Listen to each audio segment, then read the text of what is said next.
มีประเด็นเรื่องนี้ที่หลายคนน่าจะสงสัยอยากได้คำตอบนะว่าการกินเนื้อสัตว์เนี่ยจริงๆมันทำลายสิ่งแวดล้อมหรือเปล่าเราต้องเลิกกินเลยไหมหรือว่าจริงๆแล้วการเป็นสายอยากกินนิกุแบบผมนี่ทำลายโลกขนาดนั้นหรือเปล่าหรือเอาจริงๆเราแค่เข้าใจกันไปเองครับวันนี้ผมได้คุยกับผู้เชี่ยวชาญจากบริษัทซีเรกนะครับพาร์ทเนอร์ของเราที่ทำเรื่องของการ decarbonization เขาเน้นเรื่องตัวเลขเน้นเรื่องวิทยาศาสตร์เกี่ยวกับเรื่องของเนี่ยอะไรก็ตามที่ปล่อยก๊าซเรือนกระจกออกไปทั้งหมดเลยเราจะมาศึกษาหาคำตอบในเรื่องนี้ไปด้วยกันคลิปนี้จะเป็นภาษาอังกฤษนิดนึงนะครับแต่ว่ายังไงก็เดี๋ยวมีซับไตเติลใส่เข้าไปให้เพิ่มเผื่อใครที่อยากจะได้ความรู้ตรงนี้พอดีว่าเขาเป็นคนสิงคโปร์เนาะแต่อยากให้ทุกคนได้รับความรู้จากเขาไปก็เลยอัดเป็นภาษาอังกฤษให้ทุกคนได้ฟังกันเดี๋ยวเรามาดูในคลิปนี้กันดีกว่าครับว่าตกลงเราต้องเลิกกินเนื้อหรือเปล่า Is there any recommendation for the people concerned about the world but still love to eat meat or beef like to do Is there any other way out or we just need to forget about beef Okay I can give you some advice straight away I can also give you some hopeful news Let's start with methane. Why methane first? Oh, okay. For most people,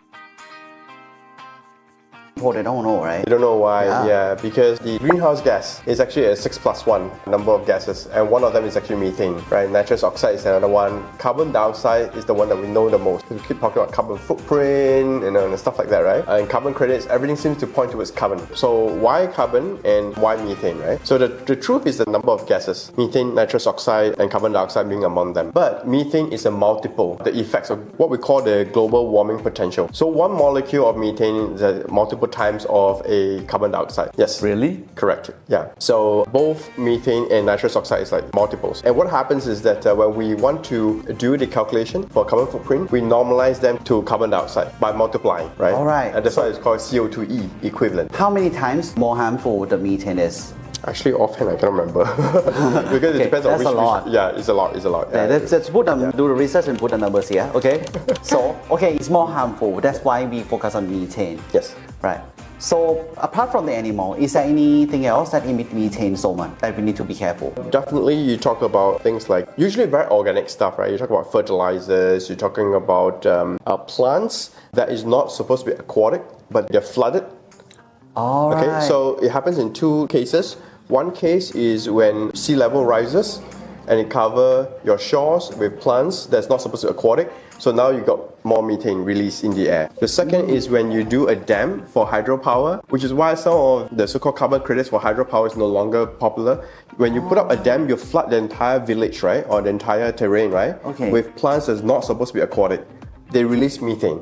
All right. Why is it really methane? Is you submerge it and it become extinct or just die, right? It's actually just a chemical reaction from plants. From flooding those plants. Yes. Whereas if it's aquatic plants, that will not happen.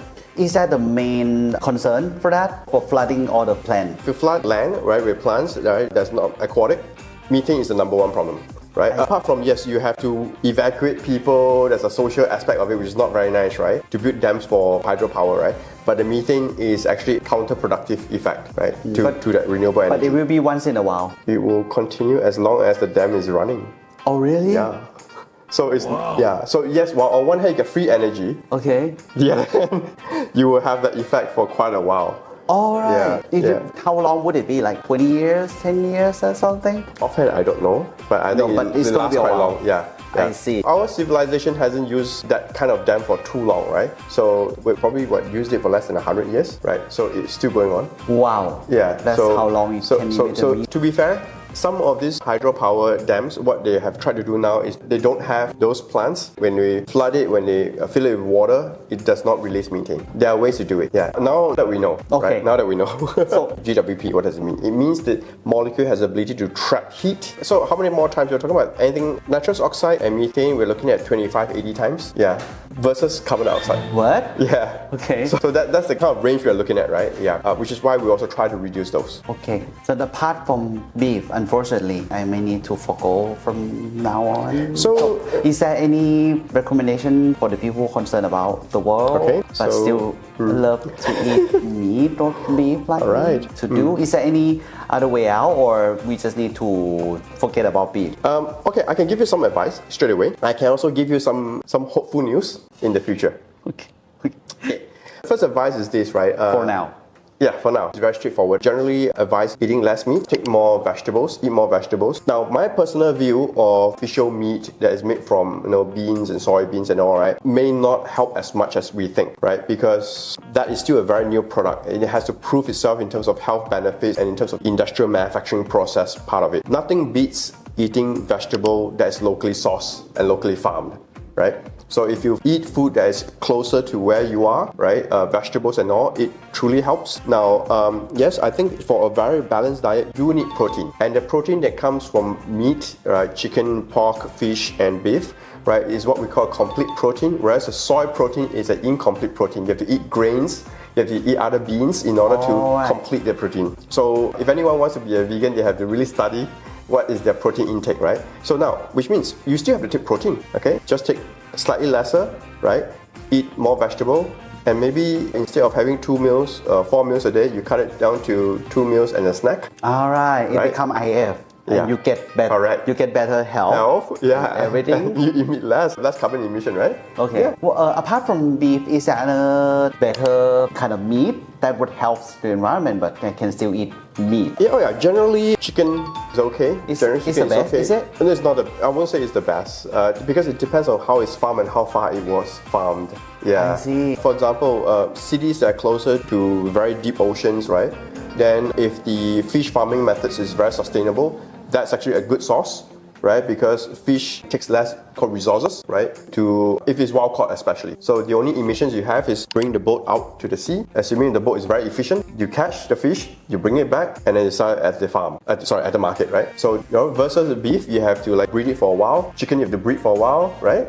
And all that. So there's slaughterhouses, butcher, there's all the processes, right? Freezing and everything, Correct. and bring it all the way to you. Yes, correct. So fish packaging. sometimes means like Australian beef, US beef, Wagyu from Japan. Correct. It's travel all the way on the ship to you. Yes. Or sometimes even on air freight. Yes, to or air you, freight right? to To you. keep it fresh. Yeah, correct. So anytime when you fly something, right, whether it's beef or avocado, the transportation is quite a big emission, right? So it doesn't mean if you eat an avocado, you are lower emission. If it's air fried, right, air flown, right, it is also pretty high. So the first priority is to try to eat local. Correct. And the second is to try to eat less meat. Eat less meat. It can be a good one because it had emissions anyway if you travel far, right? If you eat Wagyu or Matsusaka, it emits a lot anyway. Yeah. Right. Not the cow or the beef itself, but the travel all the way to you. Correct. Yeah, right. correct. Eat local, select the choice of meat, right? I'm not saying no to beef, but you reduce. And in general, just even reduce 1 meal or half a meal from your daily, right? Eat more vegetables. That actually helps. Yeah. So that's for now. Hopefully, what is the hopeful news, right? Now, as with all things that is difficult, that is challenging, humans love to innovate. There have been projects trying to innovate type of food for cows. It's a type of seaweed. If they eat it, it reduces the amount of methane to nearly neglectable levels. Oh. So it will bring down the amount of methane, right? That is only the methane part. It does not bring down the amount of feed we need to give to the cow to eat, right? Which is also another part of the emission, right? So one of the proponents for going vegan or not eating meat is because they say that the food that is used to feed animals should be used to feed human. Okay? That's an argument, right? It's debatable. So there is an emission incurred when you want to feed the animals, right? The stock, right? But cow has a secondary problem. There's a seaweed project that they can reduce that to nearly neglectable levels. Yeah. So it sounds like a good news maybe in the future. Yes, I'm hopeful. I come up with another idea. Why don't we just do micro local farming? Make the farm small. Since the carbon emission from food travel all the world, around the world, is the top, the biggest source of carbon footprint, why don't we just make local farming for every animal? Okay, so let me put it this way. Depending on which data set you read, some says the transportation is number 2, some says transportation is number 1. Okay. So the carbon emissions to breed, right, to stock the cattle, right, and the transportation, there are debates, which is number 1. And the data changes all the time because the research reports, the data set they collect is different all the time, right? So, but we know these two are the number 1 or 2, right? So yes, if you were to do local farming, you reduce significantly the transportation, right? Okay, but there is still it still could be number 2, potentially number 2, right? In terms of carbon emissions. So it is still quite heavy. So what can we do about it, right? Which is why the consumption is one control. That's another way. The other way is, and this requires a lot of exploration. I know of one chicken farm in Singapore. They use the outcome of the chicken, the chicken poop. They put it into a furnace, right, a generator, and they burn it and it generates power. And they use that to power the farm. And you kind of generate energies to offset Correct. the emission. Correct. This is real offset. This is the real one because you now draw zero from the grid, right? And you power the whole chicken farm with chicken poop. Pretty good. So at least the energy use of the farm is netted off, right? Or offsetted, right? And that's one way to do it, right? Now, in best case scenario, you generate so much power, you can even put some of that power into the grid. Yeah, that's just not bad. Yeah. Okay, that might be a good business idea to do this, local chicken farming or local cow And generate farming. some power. And generate some power from their poops and fats and everything. Correct. Make it locally sources and enjoy the local food. It sounds like something we used to do like 50 years ago. It is true. It is true, right? There's a lot of people talk about circularity, right? That the output from one process is the input for the next process, right? But that's how it works long time ago. When you have, human waste move back to the farm as fertilizer, you produce food and then you feed the population. It goes back in, But now since we cut all the process and make the process streamlined, it actually hurts the earth. Circularity, yes. That might be something to consider. Sounds like a new business idea for maybe restaurant or agricultural company. Yes. Right. Maybe someday we're gonna hear like Tyson or CP or Betraco do this kind of business. That would be cool. We don't know. That would be really cool. Yeah. Okay. If you want to discuss or hear or even comments about something like this, just subscribe to the channel.